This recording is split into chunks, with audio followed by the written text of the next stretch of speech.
He shoots! Oh! What a hit!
Good afternoon everyone and welcome to Wembley Stadium where Sunderland take on Sheffield United in the EFL Championship playoff final for a place in the Premiership. Alongside me as ever, former player of the season and Welsh international Danny Collins. Danny, another brilliant occasion for this football club and could be historic. Exactly that, yeah, we're hoping so. What was it, 3 years ago we come here and finally got that monkey off our back with a win against Wycombe. Obviously this one is a bigger occasion, it's getting back into the top flight. 8 years out of the top flight for the club now. So it's a big afternoon. We've seen it last night down Trafalgar Square and just in the stadium there, coming into the stadium this afternoon. Sunderland everywhere. Let's hope the boys can get the job done.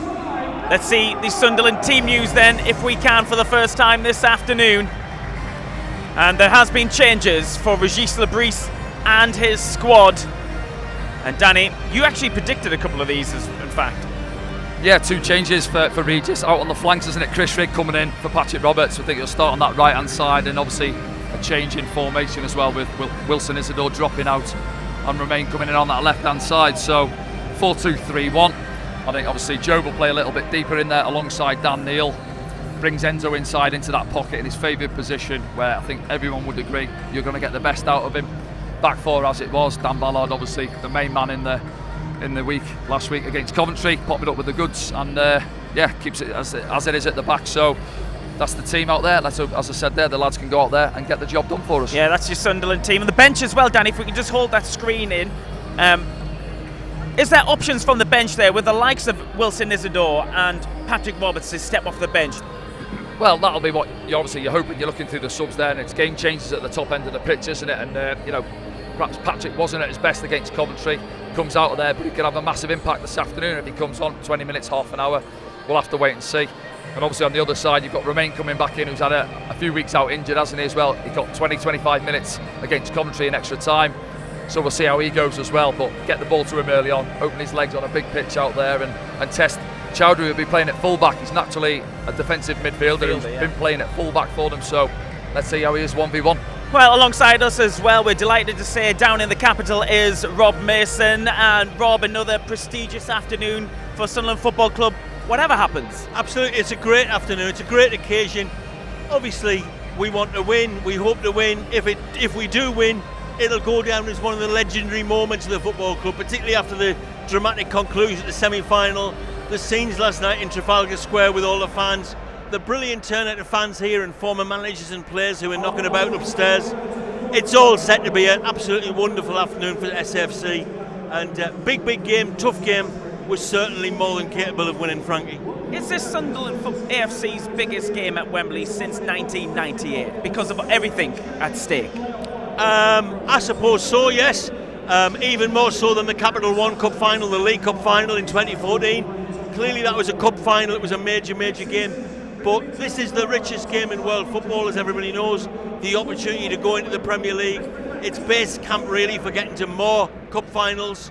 But yeah, I think you are right. The biggest game this century since 1998 when we played Charlton here and lost on penalties. I think, yeah, you're quite right in analysing that and arguing it is the biggest game since then. I've not thought of that, but it's a very good point, Frankie. Thanks, Rob. Danny, you've seen the side and you commented upon the side. Rob, you've seen the side now as well. Is that Regis's best 11? I think so. As you know, all season I've spoken up for Patrick Roberts.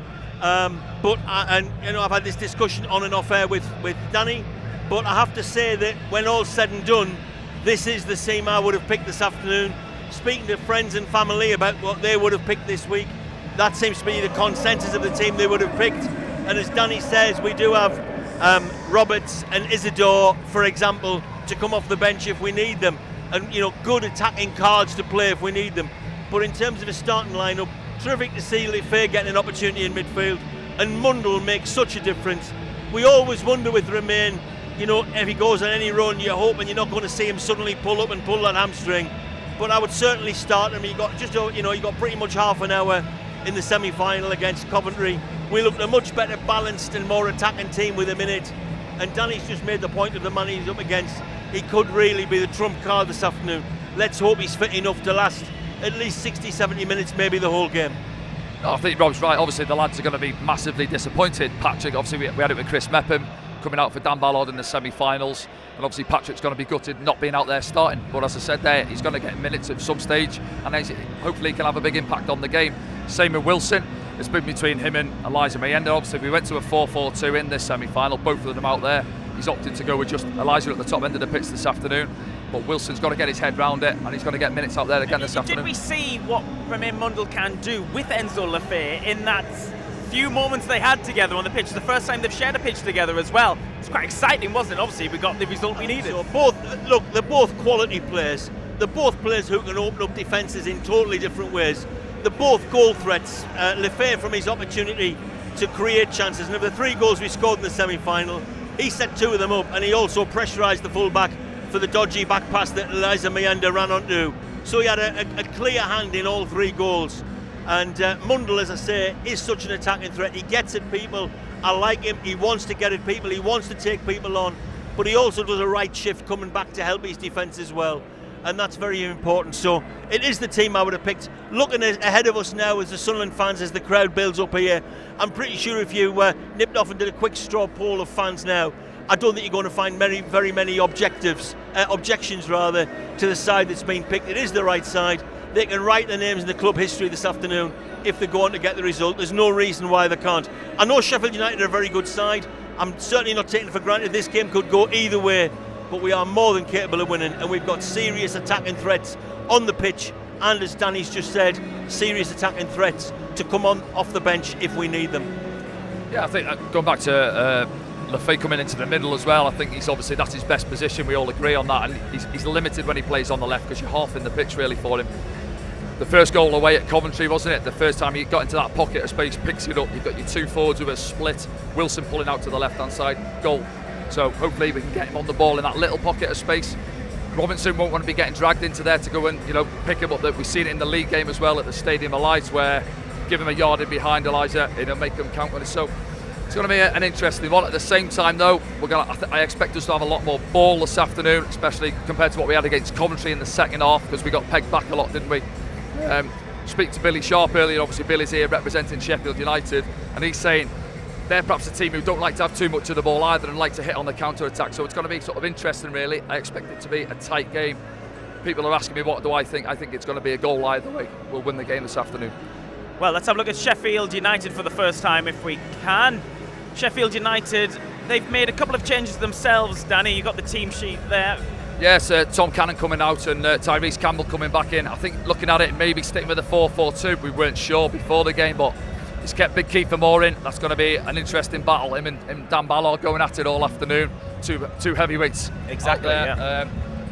I think Dan Neal's going to have to screen. If they're looking to clip balls into him, then Dan Neal's got to be in there screening. Don't allow him to bring it down to get them up the top end of the pitch. Is there some thinking as well of Chris Rigg playing on that right-hand side? He's going to have to do a job, isn't he? Because Harrison Burrows likes to bomb on, and we all know about Gus Hamer as well. He does. I think he's got 6 goals, Harrison Burrows, penalty as well in the first leg against Bristol City. It's interesting for Riggy.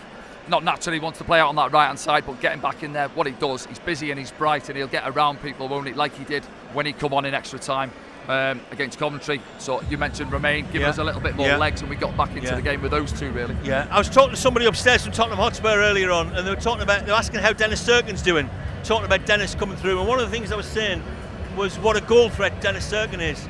But you mentioned Harrison Burrows there. Harrison Burrows is maybe even more of a goal threat from left back, both in terms of scoring and creating. He could be a serious threat this afternoon. And I think Regis, as we know, he's meticulous in his planning. And I think that might have played some sort of role in the choice to play Chris Rigg, because Chris Rigg will hopefully help to restrict them. To be fair to Patrick Roberts, Patrick puts a right shift in. Well, if anything, he sacrificed his attacking game, didn't he, in the last 2 games? Absolutely, yeah. But Patrick does put a right shift in coming back to work. But Riggy's a bit better at that aspect of the game. And that nullifying as much as we can Harrison Burrows could be a key influence in the match. And obviously Riggy still offers us a lot going forward. And if it's written in the stars that 17-year-old Chris Rigg wants to score the winning goal in the playoff final, well, that's Roy of the Rovers stuff, isn't it? If Dan Ballard's goal was Roy of the Rovers stuff, this could be chapter 2. I'll take any winning goal from Sunderland this afternoon, be it an own goal, a penalty, whatever, as long as when we all get in our cars or trains going home tonight or tomorrow, whenever people are going home, we find that Sunderland are in the Premier League. Look, we've got a serious chance. We're 90 minutes or maybe 120 minutes away from it. Let's do it today rather than going through another 46 games next season. Yes, I agree. And avoiding penalties. Oh yeah, and avoid penalties as well. So we're broadcasting, of course, around the world here this afternoon, as we always do here on SAFC Live. And we went a bit viral on Tuesday night last week as well for your commentary and mine. My voice is back anyway. Yeah, my voice is back anyway. In fact, as well, we're also broadcasting inside the Stadium of Light this afternoon, where they've sold out Quinn's Sports Bar, the Montgomery Suite, and Founders Bar as well. And we've got a camera on you guys as well, so give us a wave back at the Stadium of Light. We'd love to see you and how you react in the goals as well this afternoon, so we'll have an eye on you guys back there at the Stadium of Light. We'll see you soon. And of course, we're broadcasting around the world. You can get your matchday streaming passes right now at safc.com. When we come back, we'll look at those moments from the Coventry City game. Rob, we're going to let you go and enjoy the afternoon. We haven't really got into much about the history of Sunderland at Wembley, but we know these guys, they haven't got the best record, have they? Never mind about the history. Let's write some history this afternoon and make sure in years to come people are talking about the history of 2025 and Sunderland winning this afternoon. What a fantastic season and fantastic day if we can do that. So with everybody watching at the Stadium of Light and elsewhere, wherever they are around the world, be it in Vancouver where my son is or any point on the globe, let's hope absolutely everybody has a wonderful day, a wonderful weekend, and look forward to the Premier League fixtures coming out with Sunderland amongst them. Rob, it's been a pleasure to have you on the show this season. Thank you very much. Cheers. We'll be back very soon after the break.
Welcome back everyone to Wembley. The lads are warming up just behind us here. In fact, Danny, if we split for a second, you can see them just here warming up and going through their pre-game warm-ups. Danny, what will be going through the guys' heads now? They've been kept in a bubble this week, haven't they? Yeah, I can see why as well. Obviously, I think they flew down yesterday afternoon after training.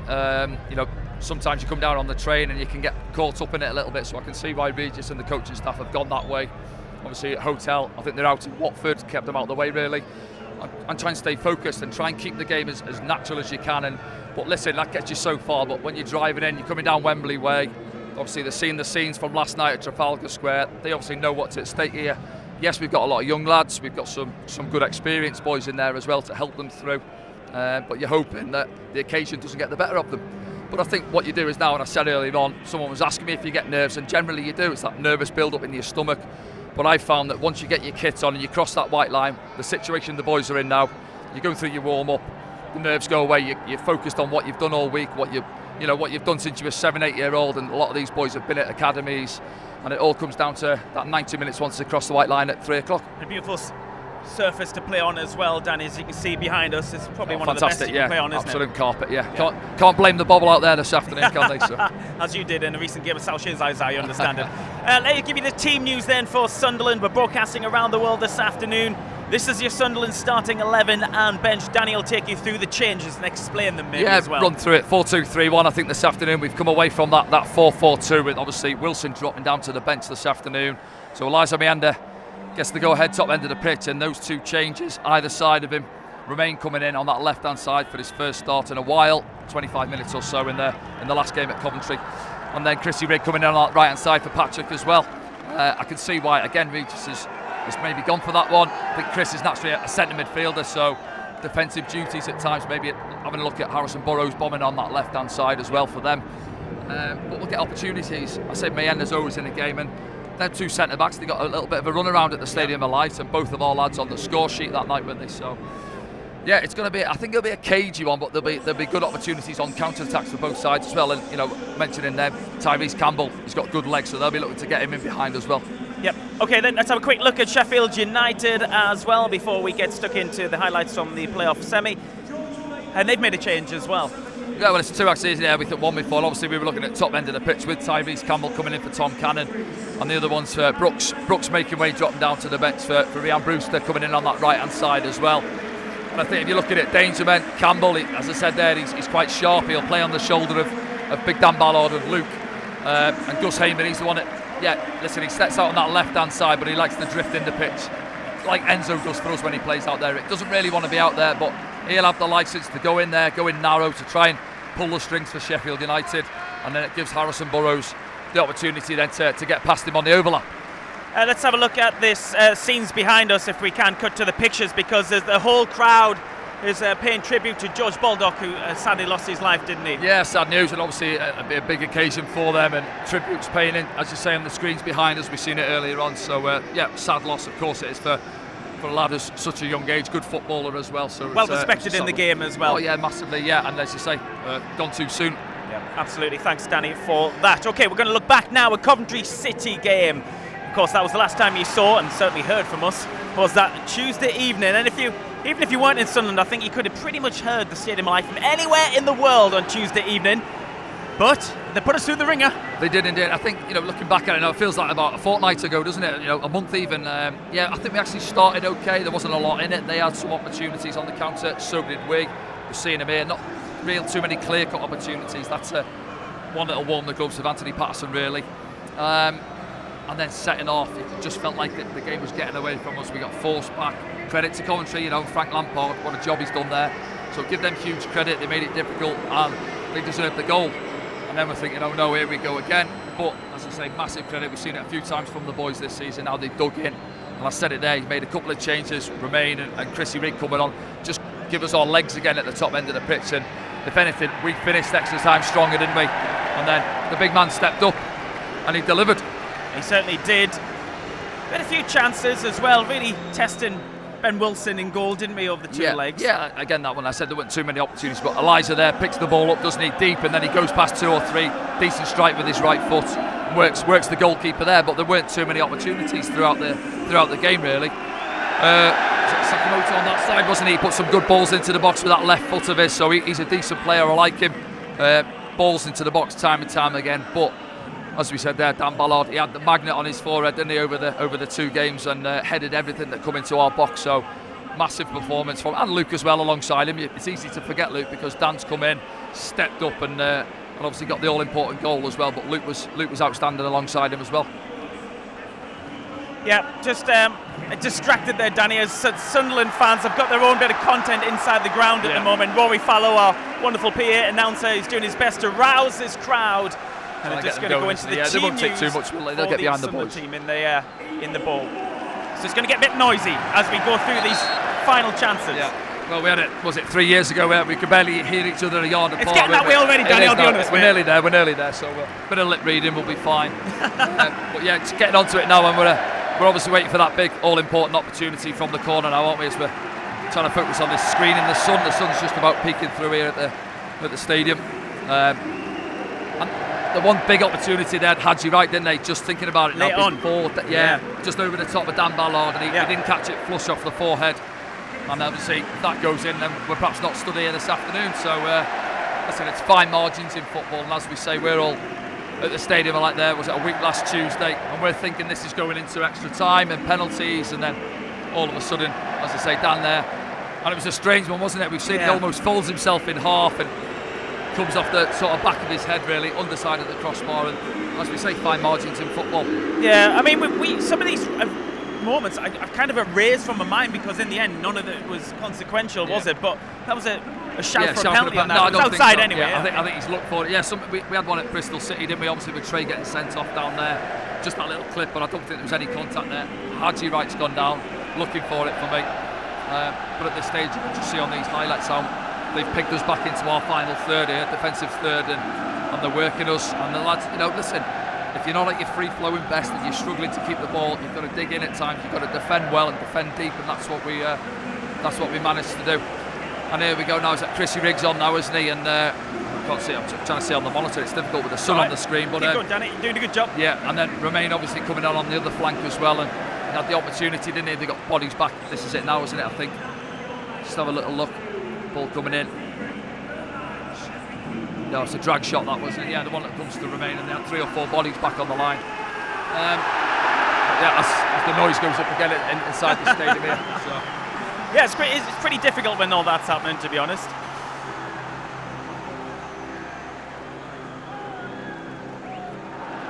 This is Coventry's goal, Danny. Yeah, let's have a look at it here now. So yeah, as you say, now stepping into our half, just working it out wide there.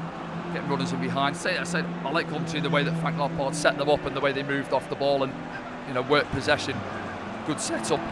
And then ball in, and he just gets across Trey Hume, doesn't he?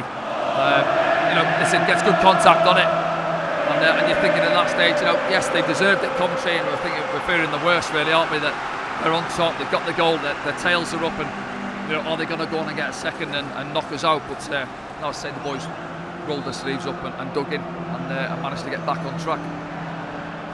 No chance for obviously Anthony Patterson there, as you say. First one goes up there, Dan Ballard, doesn't he? And is it Hadji Wright? Yeah, it's over the top of him, and then Trey just can't quite get there, just gets caught out slightly, and then they punished us.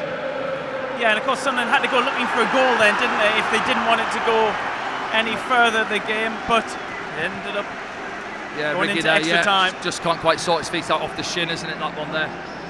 And then, as I say, I think this is where we are just starting to come back into it, but there's that big... It's a difficult one for him, I think. It's just a fraction behind because he's trying to get in behind Dan Ballard and he has to try and get his neck around it and he can't quite get it on target. But as we say there, that's their big opportunity, isn't it? So in extra time now at this point, Danny. Again. Yeah, comfortable that one, isn't it? Yeah, it's a difficult one. I said they put loads of ball into the box, Coventry, and then look at the numbers they've got in there. 5, 6, 7 sky blue shirts in there trying to get on the score sheet. I need some chances for Sunderland coming up right now as Trey Hume goes down this side. Yeah, Trey just trying to feed a ball in there, wasn't he? But again, difficult. Very limited to very few opportunities. As I said, in that second half of the game and obviously into extra time. Yeah, Kitchen. Can you hear the Sunderland fans, by the way, in the background? Everyone around the world. Some amazing singing going on from Sunderland fans.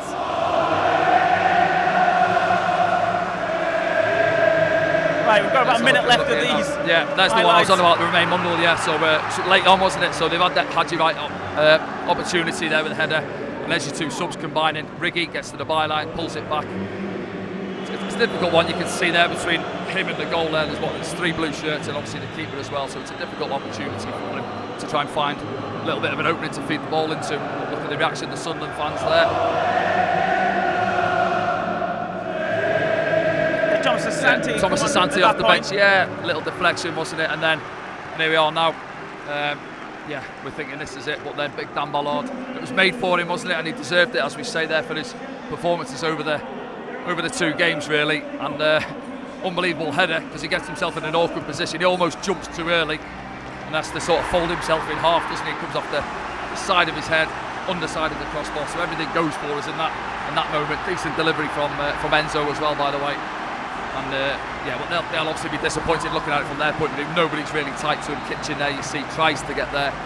It's not really tight enough, and that's all it is. As I say, little differences in football. And then the keeper's looking there. Another day that comes off the crossbar, and cannons out and goes to safety. But scenes on the touchline as well. And what was it like in the stadium? Well, it was and nuts, yourself, wasn't it? your voice. It was absolutely nuts, wasn't it, Danny? I said that I'd never seen scenes like it, but I really hadn't. There was people on top of each other. There was people standing on the concrete vomitories. There was people hugging strangers. There was absolute chaos, wasn't it? There was flares going off all around the ground, and that only happens normally in the Roker end, but they were going off in the North Stand. That doesn't happen. Well, I've heard a few people have said they've over-celebrated, but it's hard. I mean, you look at their semi-final, it was pretty much won in the first leg, wasn't it? So ours was in the balance going into it. We're holding on a little bit, let's be honest. I think Coventry were the better team over the 2 legs, but you don't always get what you deserve in football.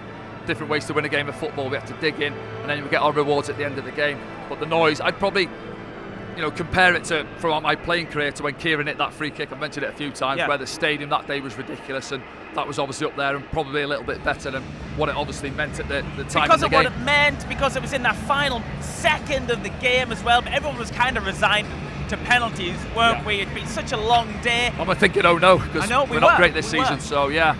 Interesting one from a Sunderland point of view, Danny. Well, as the teams arrived at Wembley, Sunderland players, they all went down to this goal, didn't they? And they all a few of them put the ball on the penalty spot. What do you think's in that? A bit of psychology?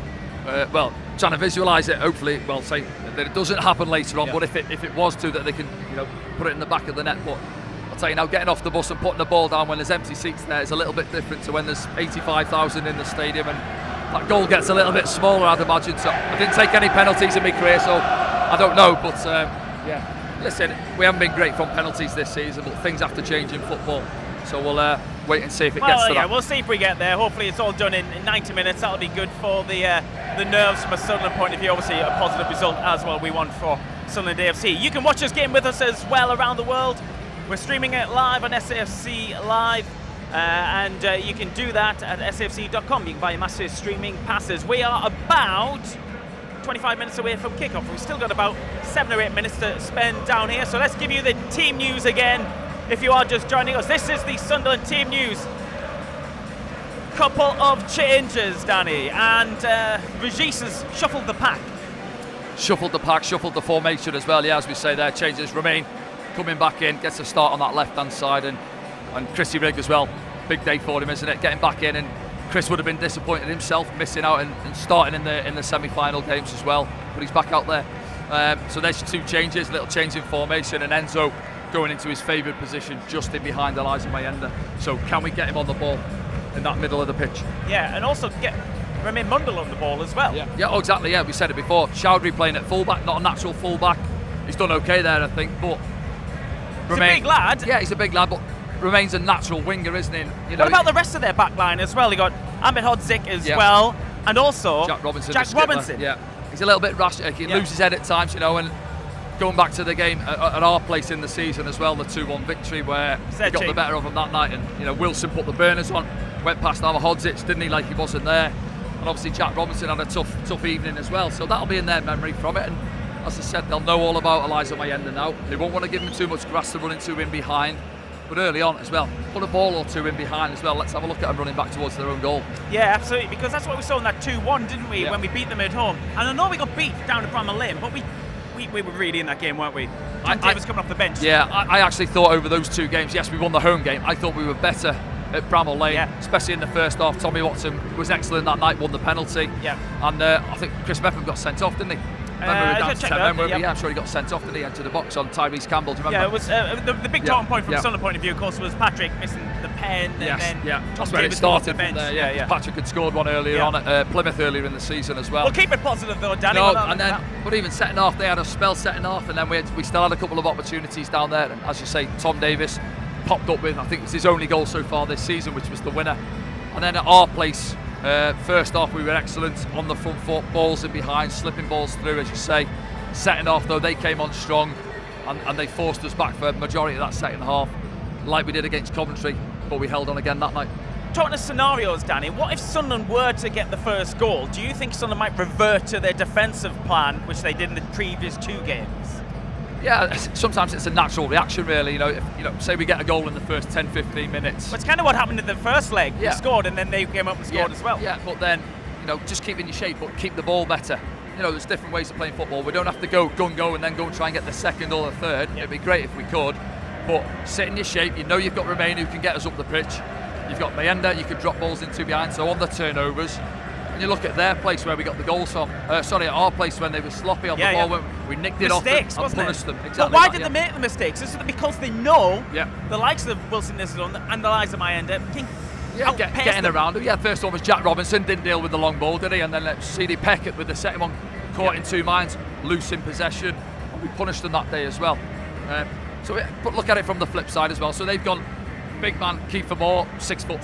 So it'll be a good battle this afternoon with Dan Ballard. And then obviously they've got Tyrese Campbell playing off him with the pace as well. 10 goals this season for him. Important communication between Luke and Dan Ballard this afternoon, and fullbacks tucked in as well, because he's going to win his fair share of flick-ons. He's going to get ball into his chest. They're going to play off him and get bodies. Gus Hamer getting around him, edge of the box as well, to try and get a few strikes off as well. So we've got to be switched on when we lose possession high up the pitch as well. And the likes of Trey Hume, he's got to fancy this challenge against Gus Hamer this afternoon, hasn't he? Yeah, a little bit of cat and mouse, because he'll want to come in the pitch, and then again, when he's not there, he won't fancy running back with Trey too often as well. He wants to get on the ball and try and get them on the front foot playing forward, Gus Hamer. So Trey's got to play a vital part, and if Riggy's coming narrow as well, because he will want to come in on his left, Trey's got to pick his moments when he's going to go. Same with Dennis as well on that left-hand side. Thanks, Danny. Right, let's have a look where you're watching around the world. We know we've got it where some of you are watching. Are you in Quins? Have we got the Quins?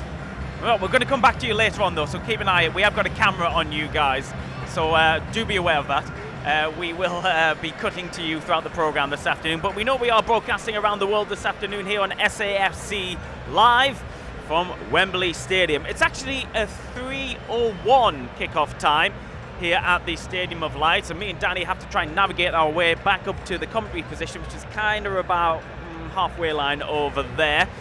We'll be bringing you that, of course, from just before kick-off, so you get your matchday streaming passes right now. Let's just describe the scenes inside here at the moment. The Sunderland fans are right above in the top tier, stretching all the way around to the segregation behind us, and all the way around as well.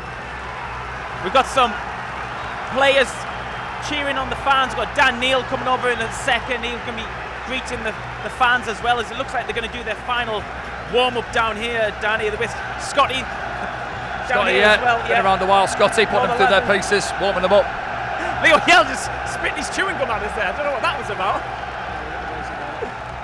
Well, what's going through the lads' minds now, Danny? Final drill. Yeah, it's real now, isn't it? They know they're not far away from kick-off. It's nearly there.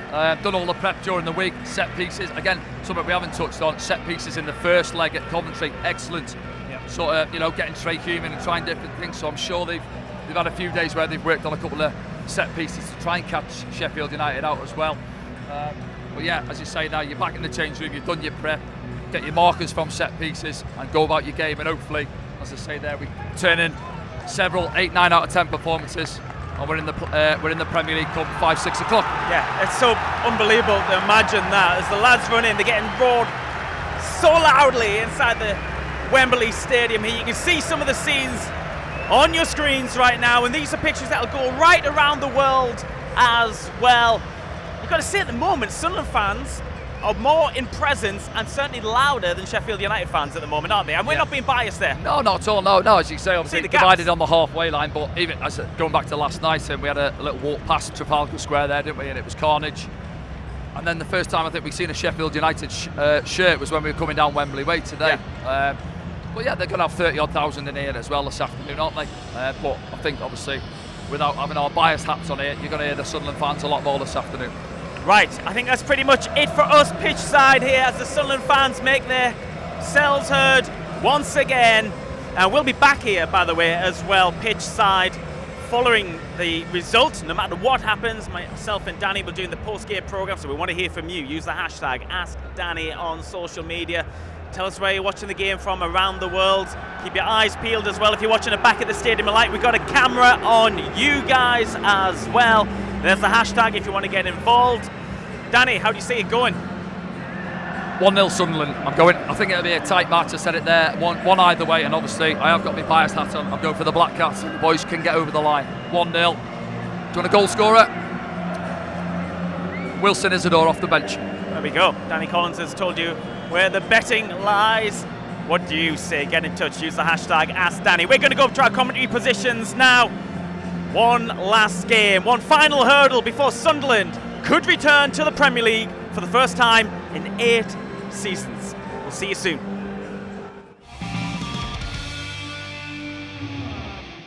Sport, it's not just a game, it's in your DNA. Like us, you live and breathe every moment. You dissect, navigate, and analyze. At SpreadX, we bring you a world of betting, where flexibility and precision are at your fingertips. With real-time analysis across all devices, wherever you are. Enjoy sports betting that's data-driven, next-level action. SpreadX, it's in our DNA.